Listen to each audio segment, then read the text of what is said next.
Oh, good evening, ladies and gentlemen. Welcome to the Midwest Jesuit University's update.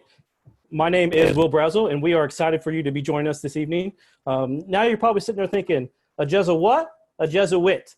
During this evening session, you're going to hear updates about the Jesuit education, what is a Jesuit education, what our students do on campuses, and what each university can offer and help find your best fit.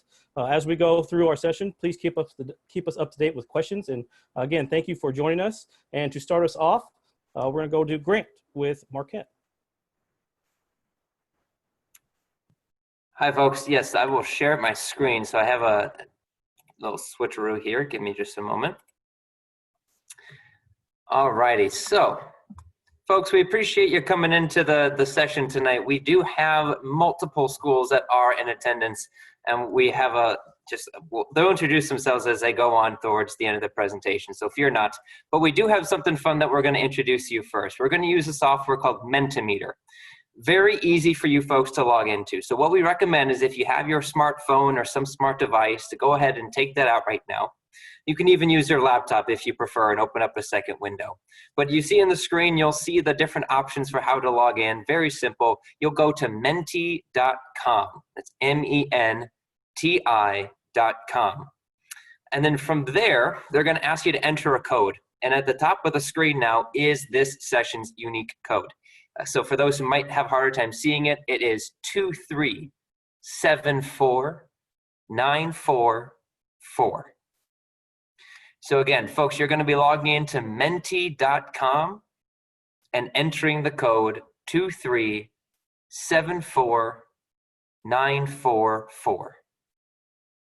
And we'll give you folks just a moment to log in and make sure everything's working, because we have maybe 3 questions that we're going to be posing to you. Essentially, it's an interactive survey.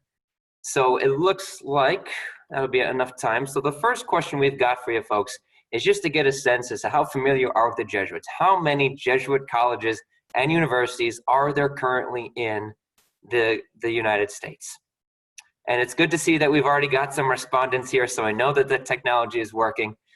And I will show you the correct answer. Now that we've got about 10 or so students that are answering, this is great. Actually, the numbers keep changing, so let's let this play out for a moment and see how people are responding. Again, these are just in the United States.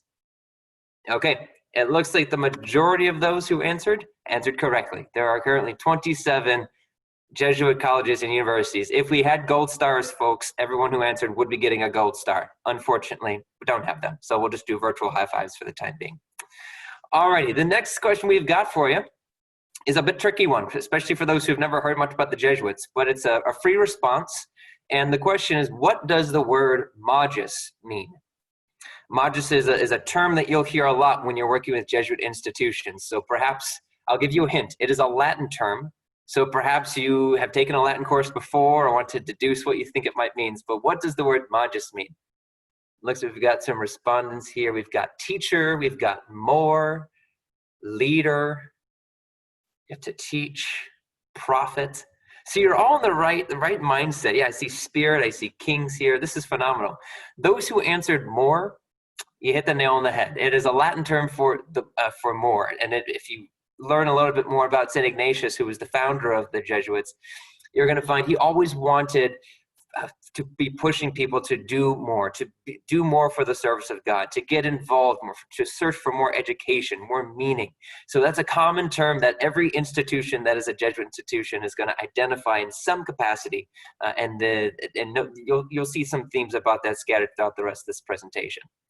All right, the last question that we have here, true or false? The Jesuits were known as the educators of society and the fathers of what we consider liberal arts education today. All right, it looks like with no surprise, everyone thus far is answering correctly. Yes, that is true. And throughout the rest of the next couple of slides, you're gonna see what that means and learn more about the history of the Jesuits and how it plays out in our campuses today. Before we do that, folks, we do have a video for you. So we're going to play that here. And we shall give it a go.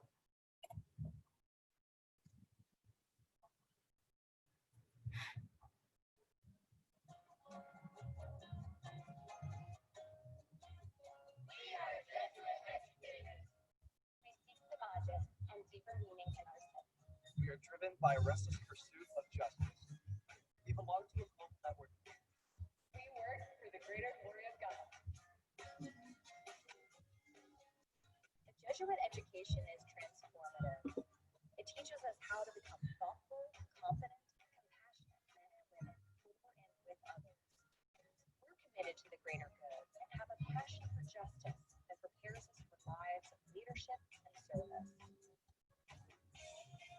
We're part of a global network of institutions of higher learning that are rooted in Jesuit traditions of academic excellence, service, and a faith that does justice. For more than 450 years, Jesuit institutions have graduated some of the most influential people in history, from members of Congress to leaders in science, medicine, religion, arts, and athletics. Today, Jesuit colleges and universities in the United States remain committed to caring for each student as a unique person and teaching them how to pursue the greater good. Every year, we enroll more than 250,000 students who provide nearly 4 million hours of service to help make a difference in their communities. Millions of people across the world have experienced the transformative power of a Jesuit education. So, who do you want to be? What motivates you? What is your vision for the future? How will you change the world?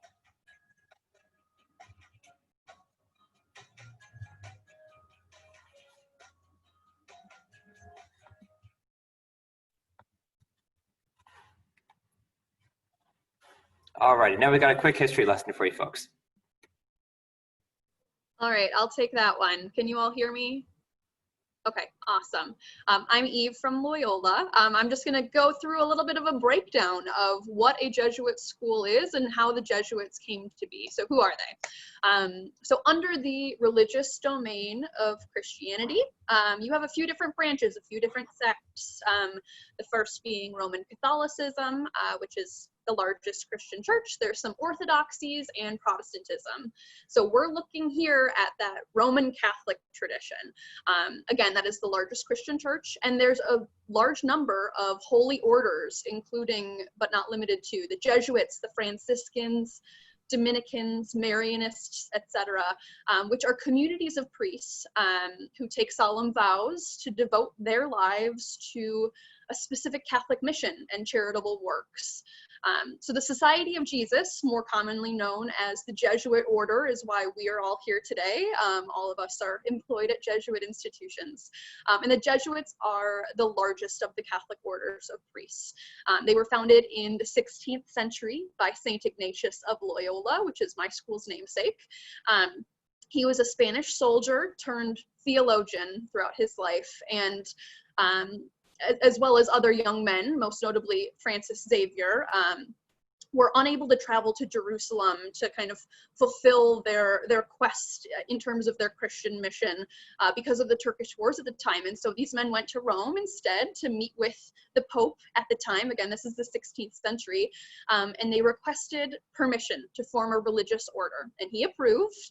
So thanks to Pope Paul III and St. Ignatius and his crew, this Jesuit order grew exponentially. And over the centuries, they have grown and changed and adapted. And most commonly, they've been known as the teaching priests for their devotion to holistic education. So that's like the makings of the Renaissance man ideal, so to speak, and ministry and outreach.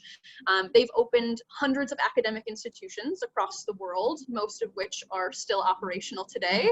There's currently 27 active Jesuit universities in the United States, and they're all committed to the service of faith and the promotion of justice. As you probably saw from that map that Grant shared at the end of that video, those 27 universities are, for the most part, in urban environments. You probably thought, a lot of those are in cities, and you're right. Most of the Jesuit schools in the US are in large metropolitan areas, and there's a pretty simple reason for this. What better place to gain a holistic liberal arts education than a metropolis, where you're exposed to communities beyond your own. You get to experience backgrounds that are different from yours and ideologies that are different from yours. So you can gain a global awareness and a cultural empathy right in your backyard. and where you can positively contribute to the lives of others in terms of service on a broader scale. Just more people equals more acts of service or more opportunities for it.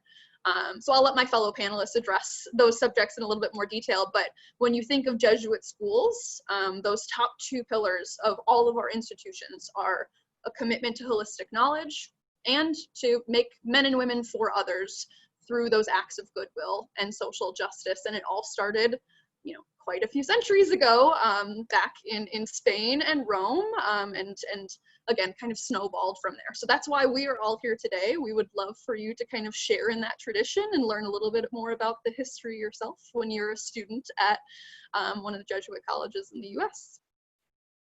Keeping it brief. Thank you, Eve. That is quite possibly the most thorough history I've ever heard. I learned something from that, and as someone who's Jesuit educated, I think that's proof that you never stop learning, so thank you for that.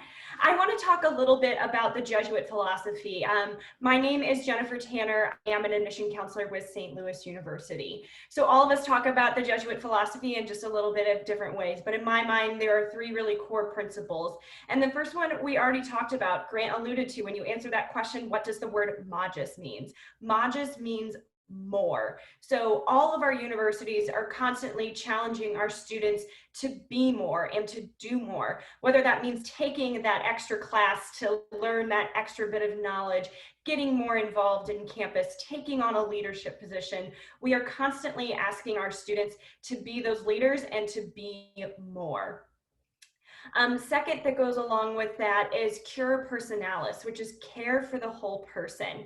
Now you can look at that as how we take care of our students, but also how our students take care of others. So internally that, you know, how we're taking care of our students, all of us have support services, whether that be disability services, whether that be trio programs, whether that be, you know, first year experience, making sure that our students to have that smooth transition from high school to college and providing them those services through tutoring, etc., to make sure that they are successful. But then externally looking, we want our students to care for the whole person as well. So we want you to take care of yourself through mind, body, and spirit, really embodying everything that has to do with the Jesuit mission, but also taking care of others as well, which I think that leads perfectly into what is in my mind the most important part of the Jesuit mission, which Eve said is being men and women with and for others. Again, I can't stress this enough. Service is such a key part of what it means to be a Jesuit institution. I don't know if any of us require service, but I would say on any of our campuses, you'd be hard pressed to find a student who hasn't been involved in service at least once or twice during their time at that institution. It is just so crucial to who we are. So if you do attend a Jesuit institution, we would so encourage you to get involved in service, to be those men and women with and for others. Last and not least, before I turn it over to Tim, I do want to say that all of this boils down to how we teach our students through our core curriculum. So if you look at any of our websites, you might say, the Jesuits require a little bit more in the liberal arts than what I was thinking of taking as a biology major or as an engineering major. But that is very intentional because we want you to learn a little bit about everything. So while you don't need to be Catholic to attend any of our institutions, you will take a philosophy class, you might take a theology class, you'll take English, history. We want you to know a little bit about everything so you can continue to grow that knowledge once you leave college. And I'm gonna turn it over to Tim to wrap it up on what it means to be a Jesuit school. Awesome, thank you. And I will say to piggyback on what both of you just said, as you can probably tell already in this presentation, we love Jesuit education. And as our founder, St. Ignatius of Loyola, said, we want our students to go forth and set the world on fire with everything you learn, with all the passions and natural God-given talents that you have to go and make a difference in the world. But that also means, as you could probably tell for us, our hearts are on fire for this mission and for all the things that you will accomplish when you're at a Jesuit institution as well. So I'm going to start actually at the end here with this bottom bullet point, the Jesuit Network. One of the coolest things about Jesuit education is not only what happens in your 4 years when you're at that undergrad institution, but after you graduate. As you noticed, we have institutions all over the country, even more around the world. And wherever you go in this world, people who will know who the Jesuits are, and your experience will have been changed over those 4 years, but also you will go out into the world and change the experiences of others. And so that's one of the really cool things is wherever you want to end up after graduation, maybe you're from St. Louis or Kansas City, but you want to go to Boston, you want to go to Seattle, you want to go to San Francisco, or you want to just go to Chicago, Milwaukee, maybe you land in Omaha, right? One of the cool things is that these Jesuit universities are all over the country, and you will be amazed after you graduate that you're going to start talking. And for me as a Xavier grad, I started talking to Marquette grads, right? I started talking to Rockhurst grads, and I was like, hey, these people speak the same language that I do. We care about the same things. So that's one of the really cool things is when you look at a global perspective, that it's not just your 4 years, but it's you're really a part of something, and you're a part of it with other people going forward on this mission. So I just wanted to add that, even if you're just talking about resume building, right, or networking, so many great ways to be connected in this Jesuit network. And so now you're probably asking, okay, that's great, but what does that have to do with admission?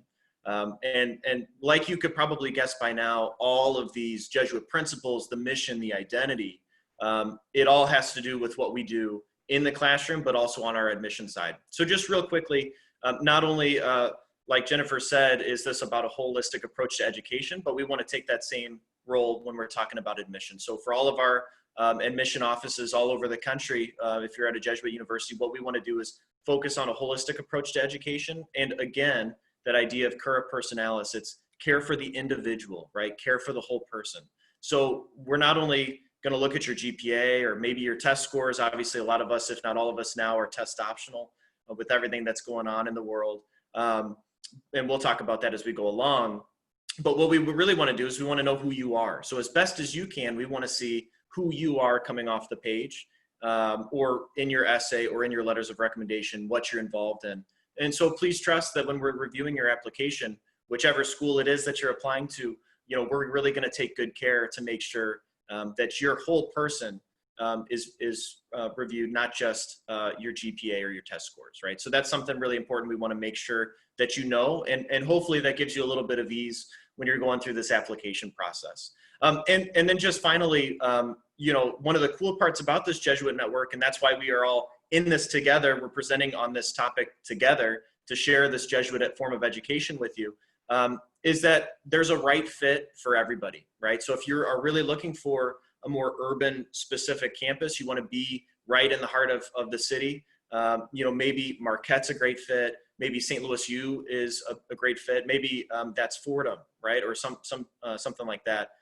Or maybe you're looking for a really big Jesuit school. Well, I think, Eve, I don't want to speak for your school, but I think that would be Loyola Chicago, right? Or something a little smaller, medium size, right? Maybe Rockhurst, Creighton, Xavier would be a great fit. So just something to think about, that because we share in these common mission identity, there's so many great options out there for you. And so that's really what we want to do today, is get you excited to go and maybe visit those campuses or take a virtual visit and try to figure out just what might be the perfect fit for you, whichever Jesuit institution you might choose. So that's all there is for me. Thanks for letting me do that impassioned speech. Great, thanks to all of my colleagues. And now we're going to kind of transition into each of the schools, giving you just a little bit of a brief introduction. And what I want to encourage all of the students and parents in attendance, please go ahead and start to ask the questions that you have in the Q&A box. Each of us will speak for about 3 minutes, so we might be banking right up to our time. And while we would love to have tons of time at the end to answer all of your questions, I think it might be best that if you do have questions, go ahead and pop them in the Q&A, and we can potentially try to get to those while some of our colleagues are speaking. And then certainly at the end, if we do have some time, we'll pull out a few and answer them live as well. But hello, everybody. My name is Amanda Crayons. I'm with Creighton University. Creighton is in Omaha, Nebraska, and I actually work with students from the states of Kansas and Missouri. I'm a regionally based counselor, so I am coming to you from my home office in Kansas City, Missouri, and I would love the chance to work with you. Creighton is a mid-sized Jesuit university with a national student body. 80% of our students come from outside of Nebraska and each of the 50 states and 50 different countries as well. Our students enjoy a truly residential experience on a beautiful self-contained campus located in downtown Omaha. All of the colleges at Creighton are direct entry, and these will include a College of Arts and Sciences, the Heider College of Business, and the College of Nursing. We have a graduate school, and our professional programs include medicine, dentistry, pharmacy, physical therapy, occupational therapy, physician's assistant, and law. Our total undergrad enrollment is at 4,500. Our total overall is at 8,500.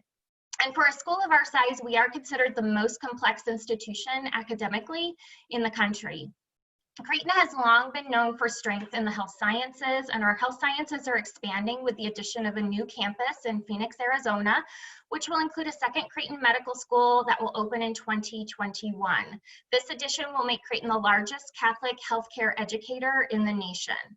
Our pre-professional students benefit from structured advising and from the fact that our professional programs grant an admission preference to Creighton undergraduate students as well.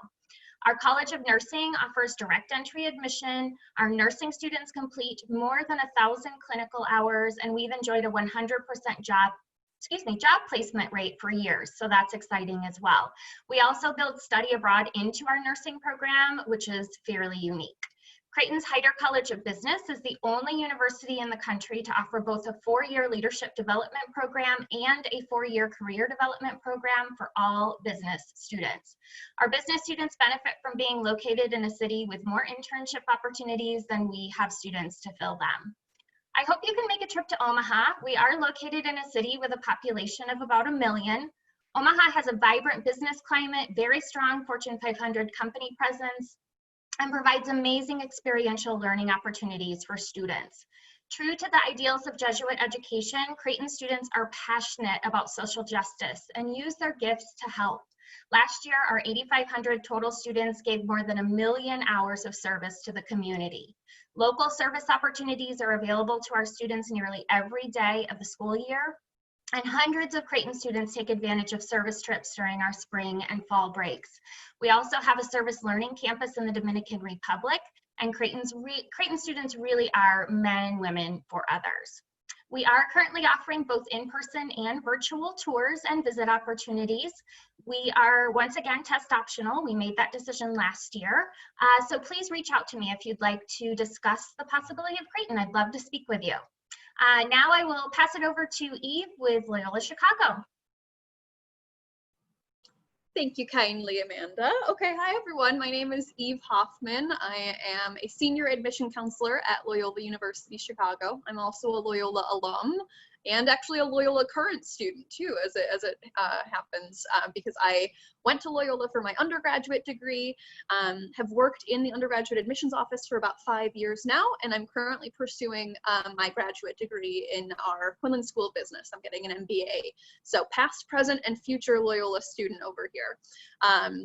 What I've always loved about Loyola is that it is offering that mid-sized school experience. You get the research and internship opportunities that large schools allow, but with small class sizes. As you can see here, we've got about 17,000 total students if you include our undergraduate, graduate programs, and our Stritch School of Medicine and our School of Law. In total, that makes up about 12,000 undergrad and about 5,000 graduate students. So mid-sized school, but you can see from this slide that our average class size is 26 students. So probably right around or just slightly larger than your average high school class, which goes to show that we really do care about the individual in our coursework, and your faculty will get to know your names and know your stories. In terms of the majors that we offer, there's a very long list, and I encourage you to check out our website to see if there's anything that suits you. I would say that we're probably most well known for the health sciences and programs that are leading students into health professional roles, as well as our Quinlan School of Business, which is currently the #1 business school for undergraduates in the city of Chicago. our Parkinson School of Health Sciences and Public Health, which, as you could probably guess, is a very public health and healthcare administration focused school, and our Institute of Environmental Sustainability, which is environmental science, studies, and policy programs. In fact, actually just this week, I received notice that Loyola is in the top 30 schools for the Princeton Review in terms of our eco-friendly, green, sustainable approach to our campus and our student life. So sustainability is a really conscious thought at Loyola. And that transcends beyond the classroom into our student life as well. I think that those employment stats speak for themselves. We do have a lot of students seeking out internships and research for class credit as Loyola students, which often leads into full-time positions post-grad. The other main thing that I want to address before I hand it off to my friends is that Loyola is really well known for study abroad, and I think all the Jesuit schools do have avenues for students to study abroad in some capacity. And again, that ties back into that initial Jesuit heritage speech that I gave, because global awareness really is something that we all care about, and what better way to learn about other cultures than to experience them firsthand. So beyond Chicago and the Cubs or Blackhawks or White Sox or Bulls games and the musical theater and the comedy shows that you can do, on or near our campus throughout the school year, you also have the opportunity to get out and travel. And that can be during a semester or during a summer or short-term break. Loyola is particularly well known for our 2 campuses abroad. Those are in Rome, Italy, called the John Felice Rome Center, and in Ho Chi Minh City, Vietnam, called the Vietnam Center. Those are our most popular study abroad programs, but you are by no means limited to those. And almost every major at Loyola, students can do a full semester of study abroad. So take that chance while you've got it. I think that sums up the bulk of what I wanted to say, but rest assured, you are only going to be bored if you are actively trying to be. That's one of the best things about going to school in an urban environment. You get the awesome stuff that your college campus has to offer, plus the amazing things that that city hands over to you. And one of the advantages of being in Chicago is that you're in the biggest city in the Midwest and the 3rd in the country. So you are certainly not hurting for extracurricular opportunities and fun evening events and weekend trips to museums or cultural sites throughout Chicago. All right, I'll wrap it up there. Well, thank you, Eve. Folks, this is Grant at Marquette University. I'm also a Marquette graduate myself, graduated a few years ago and stayed on as a counselor. I couldn't get enough of this place. So a little bit about Marquette. Similarly to a lot of schools in the call here, medium-sized institution, but we're just outside of downtown Milwaukee. And I make that point because if you're hoping to find a campus that does have the more traditional campus feel, the ones you see in the movies, right, with the big quads and the green spaces and people throwing Frisbee around, Marquette's a campus that can provide that for students while still having the students have the access of going to explore the city right next door to where we are. So from a numbers perspective, about 8,500 students for the undergraduate enrollment. We have 7 undergraduate colleges that you could be applying into. Specifically, all of our 7 colleges are direct entry. And like Tim had mentioned before, we are also a test optional institution.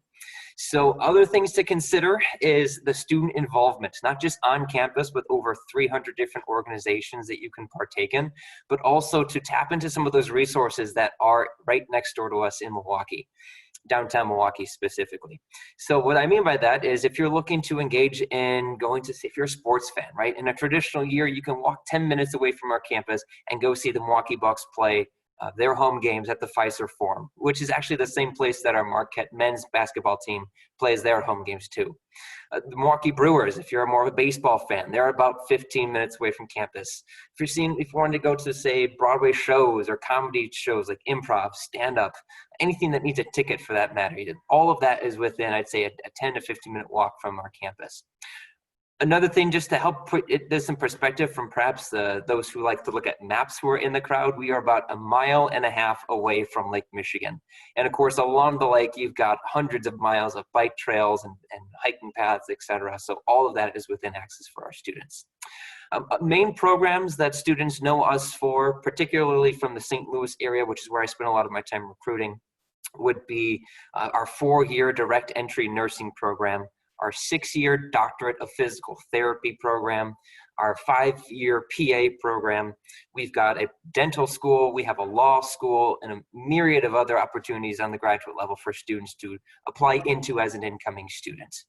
And for the sake of time, I'm going to wrap it up there. We've got some fast facts on the screen there for you regarding graduation rates and all that jazz, but know that more than happy to continue the conversation with you down the road. And I'm going to pass it over to Will. Good evening, everyone. My name is Will Brazel with Rockhurst University, and excited to have you all this evening. Going forward, I am a future graduate of Rockhurst University as I'm looking to get my MBA, and it's an exciting time with all the fall getting started. With Rockhurst, going forward, we're located right in the heart of Kansas City. I mean, we sit on 55 acres, and we're about a half mile away from the Country Club Plaza. We're directly across the street from UMKC, and being a part of the Kansas City community is unbelievable. It's a lot of fun. During the fall, I mean, all the bells and whistles are going, from athletics to art shows to music shows and all the stuff downtown. Kansas City is really hopping, and it's a blast to be a part of. A lot of our students get out and about in the community. We love to give service, and we have a great face with the royal blue out and about in the Kansas City land and metro area, so it is a blast for us. Going forward, we have around 3,000 students on campus. We have around 1,500 undergraduate students and 1,500 graduate students on campus. Many of our programs do have ties that go on to the graduate and doctorate level. I mean, on Rockhurst, we have over 80 different types of degree programs for you to be a part of. I mean, things are going off the charts right now, and a couple of those hot majors is, you know, you're looking to dip your toes in pre-med, you want to go physical therapy, occupational therapy, anything with business, dipping your toes into nursing and engineering, even education is really hot for us right now, so it'd be a great time for you to come visit and check everything out over in KC. Going forward as well, keep me up to date. We have a lot of direct entry programs and love to get you a part of that. But the biggest thing is internship programs and campus research. That's really big for us, and it's put a lot of students to help further their careers and things like that. So ask me and keep me up to date with that. I'd love to talk to you about it. But the thing I got to brag about the most is professors. I mean, with Rockhurst being a small knit community, 89% of our professors on campus have a doctorate degree or the highest degree in their field. So it's really all about you, and they care about you. And I mean, we have open door policies for academic advisors and things like that for you to step in and ask some questions. It's awesome. And that kind of ties in with service immersion trips. I mean, with us and the Jesuit background, along with everybody else, we love to get you out and about in the world. We go anywhere from New York all the way out to California, Belize, Guatemala, Dominican Republic, Jamaica, Puerto Rico, and things like that. So it's a blast for you to be a part of. Athletically, Rockhurst, we are NCAA Division II. We're in the Great Lakes Valley Conference, so we do get the opportunities to play in St. Louis and Chicago and Indianapolis and things like that. So you will get to travel, and it's a lot of fun being a student athlete on that end. But with some of our newest updates, we are in our second year being test optional, and it's fantastic. Going forward, St. Luke's College of Health Science is now our 4th academic college on campus, and that really helps our nursing game. And again, we have campus visits, but overall, thank you for joining us, and keep us up to date, and always here to help. Thank you.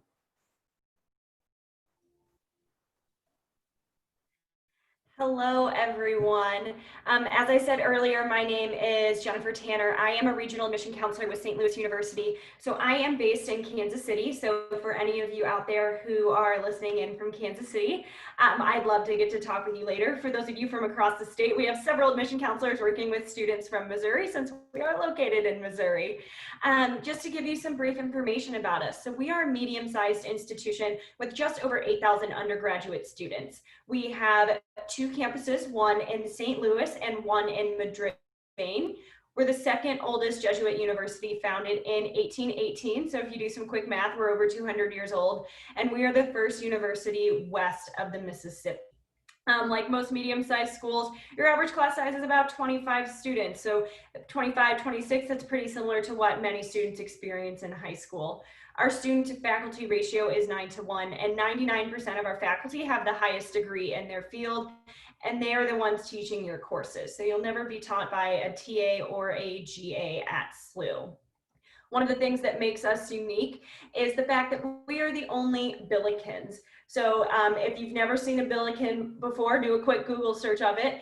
The Billiken is our mascot, and he has been since the early 1900s, when we had a football team and people decided that John Bender, the football coach, resembled the Billiken. It wasn't a compliment, but while we no longer have football, the Billiken did stick around and is a symbol of good luck on our campus to this day. We offer nearly 90 undergraduate programs for you to study. Our most popular option is still deciding. About a third of our students will start that way, but all of our majors are direct entry. So if you do know what you want to study, you can definitely start in that major your very first semester freshman year. In no particular order, some of our most popular majors are physical therapy, biology, all of our business majors, aerospace engineering, biomedical engineering, communication, nursing, and psychology. We are rolling admission, but I do want to say that 3 of our programs are more competitive. We have a 6-year doctorate in physical therapy, a 5-year master's in occupational therapy, and a direct entry nursing program. So if you're thinking any of those majors, that application is due December 1st. As our name would suggest, our main campus is located in the city of St. Louis. So we're in the Midtown neighborhood, which is the Theater Arts District. We are also adjacent to a new neighborhood that is currently being developed called Prospect Yards. So for students that are attending SLU over the next couple of years, they will truly see a transformation right next door within walking distance with a brand new neighborhood in St. Louis.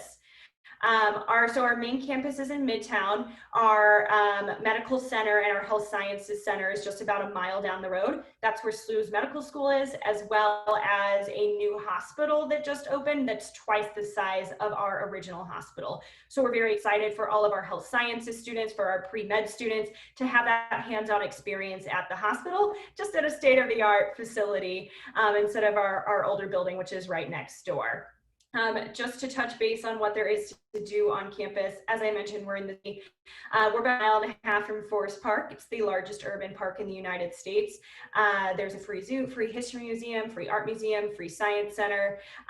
So we really encourage students to get off campus and go explore the city, but we have 150 student organizations, 20% Greek, lots of ways to get involved that I don't have time to discuss here. Just to quickly touch on the application process, it is free to apply, rolling admission with a priority deadline of December 1st. As all of my other colleagues have stated, we are test optional this year as well. I look forward to working with many of you. Our contact information will be shared at the end, but please continue to ask questions in the chat. And now certainly not, or I should say last, but certainly not least is Tim from Xavier. All right, thank you. That's very kind of you. Just a quick introduction for myself. My name's Tim Wilms. I'm your admission counselor at Xavier University. If you're from Missouri, I'm the person working with you on the admission side for Xavier. I'm also a native St. Louisan. So getting to hear about all the awesome things that St. Louis has to offer certainly gets me pumped up here as we're doing the presentation. But I'm actually here to talk to you about Xavier and the place that Xavier's located, which is Cincinnati, Ohio. I'm a proud, not only native St. Louisan, but I'm a proud Xavier grad as well. And like a few folks have mentioned, I'm also working on my MBA. I'm this close, almost done with my MBA. So I'll be a double Xavier grad coming this summer. Some basic information about Xavier University. Jennifer mentioned that SLU's the #2 oldest Jesuit university. We are right behind in 1831, the #4 oldest Jesuit university in the nation. So that's something certainly we're really, really proud of. We're a school of about 4,900 undergraduate students. So I describe this as kind of the smaller end of a medium-sized school. And it's kind of the best of both worlds. As you'll see here, I put this slide together for you. At the bottom there, you'll see our Cintas Center. When people talk about Xavier, or they think about Xavier, one of the first things they think of is, oh, you're a school in the Big East and you have great basketball. So that's one of the cool things. So you get that great D1 experience with one of the nation's best basketball programs, and not just basketball, but all sorts of sports that are totally free for students to attend in the Big East Conference. But at the same time, you're going to a school that's, again, smaller end of a medium-sized school, smaller size classes, the kind of place you're going to get to know your professors even better. They're going to get to know you. And so that's one of the great parts. It's the best of both worlds, as you can even tell from some of the pictures I put in here. It's a pretty small campus. Everything's right there for you. It's also not too small, really healthy size of a small and a big school all wrapped into one, which is one of the really great things. We are about 5 minutes north of downtown Cincinnati. So we're in our own campus space, but students head downtown all the time. And the way I describe Cincinnati is it's a river town, a lot like St. Louis, and a lot like St. Louis and Kansas City.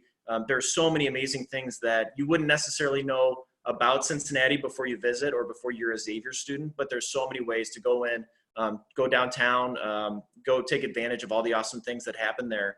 And so whether you're on campus or off campus, if you're going downtown or staying around the Xavier campus community, plenty of ways to get involved. And that's one thing. I only have 3 or so minutes to talk about Xavier, and these guys know I can talk about Xavier for hours and hours. So the one thing I really want to make sure that you know about Xavier is certainly we are committed to academic excellence. We wouldn't be a Jesuit school if we weren't.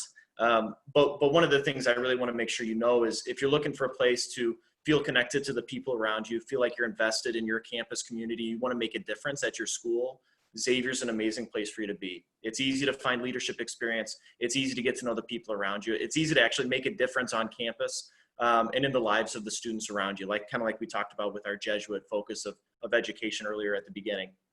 And the other thing too is if you want to be a part of something special, there's so many amazing things happening at Xavier right now. More and more people know us every single year. We have students coming from around the nation.